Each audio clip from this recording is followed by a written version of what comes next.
Thankfully, Moore's not pregnant, a lucky coincidence. Yet the young master can't forget her, almost insane, even at gatherings. In front of his parents, the second young master boldly proposes to Moore.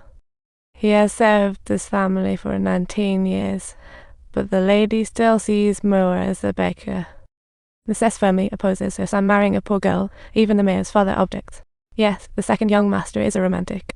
He's set on marrying only Moore, but Moore loves the eldest master. This life-defining moment leaves Moore torn. Lost for words, the girl dodges Vemela's awkward queries. At night, she's still troubled by the day. Suddenly, the eldest master bursts into her room. But can they keep their relationship going like nothing happened? Roland keeps praising her for doing. They didn't mention their secret, but when Moore proposed marriage, he hesitated, as if it wasn't his ideal. Roland weaves lies to deceive the innocent girl, but things have reached this point. They need a solution. Moore even fantasizes about eloping. Little does she know, the eldest master would never give up his inheritance for her. His promises to Moore were just excuses to satisfy his momentary feelings, but to her surprise, he's even more brazen now, suggesting she marry his brother first, hoping they can still keep in touch after she's. Moore can't bear such hypocrisy. She realizes she's been used, but wakes up too late. She lays on the bed, sobbing uncontrollably, as it seems things aren't completely out of hand. On the streets, she imagines that if love can't yield results, she might as well pretend she's a spy. What would you do? The next day, the family is in a discussion meeting. Moore makes a 180-tilde turnaround, admits her prior refusal was to gain approval from the mayor and his wife. Now she tells the truth. She shaped her image and won his parents' unanimous approval. Upon hearing the mayor's father's wedding news, the second young master was overjoyed. Meanwhile, Roland praises Moore before their parents, and Robin thanks his brother, but only Moore knows the eldest master's true nature. Hence, the wedding goes on as planned, with Moore on one side clutching the excited mayor, who looks like a giddy child. On the side are her childhood friends, 2 brothers. The elder seems happier than the younger, having escaped Moore and now celebrating a wedding. Soon, the family dances joyfully. Parents' smiles seem to turn back time. After a noisy spell, Robin hurriedly takes the bride upstairs to complete their wedding night of romance. Although this time, Moore feels absolutely nothing. Fast forward 5 years, and those long, boring years are finally over. Moore now has 2 kids, and she's also sent away her emotionless husband. As for her beloved Roland, she hasn't seen him since the wedding. At the solemn and serious funeral, Moore can barely hide her inner joy. Even the priest notices her smile and forgets his prayer words.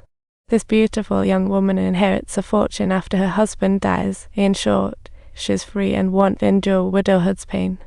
She hands her 2 young kids to her mother-in-law, joyfully heading to London. That year, Moore lived freely like a bird, soon arriving at her dream city, much more prosperous than home. Handsome men on the streets are chatting her up, which is a refreshing change for a woman who has never experienced the outside world. But first, she needs a place in the city's trendy area to settle, squeezing into high society for her next romance. Undeniably, with Moore's charms, many nobles are drooling over her.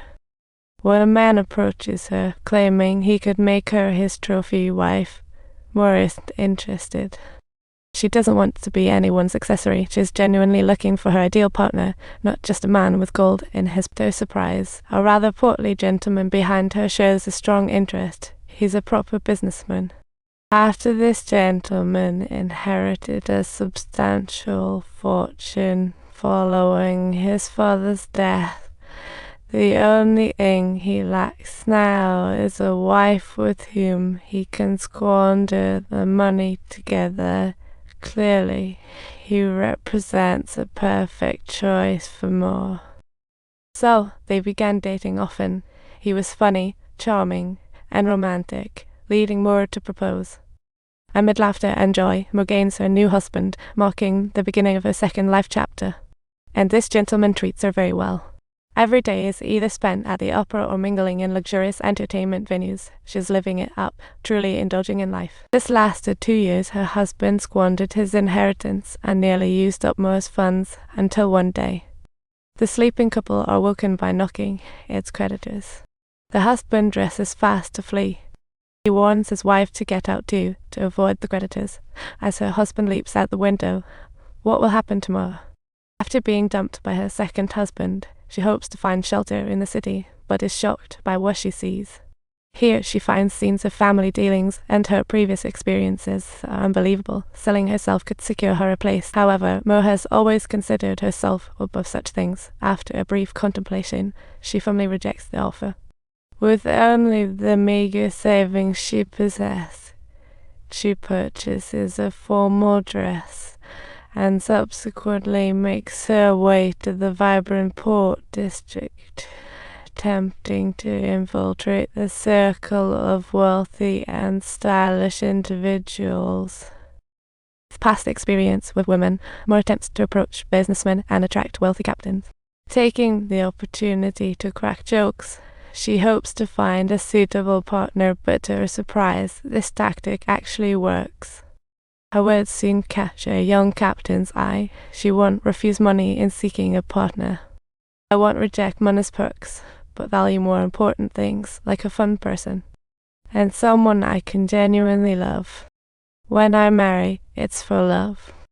Those powerful lines make Mo's heart take flight. She successfully hooks a handsome man. She promptly follows him back to the merchant ship. Sweet nothing is exchanged along the way, making him a bit weak in the knees. Want to know what happens next for more? Don't forget to subscribe.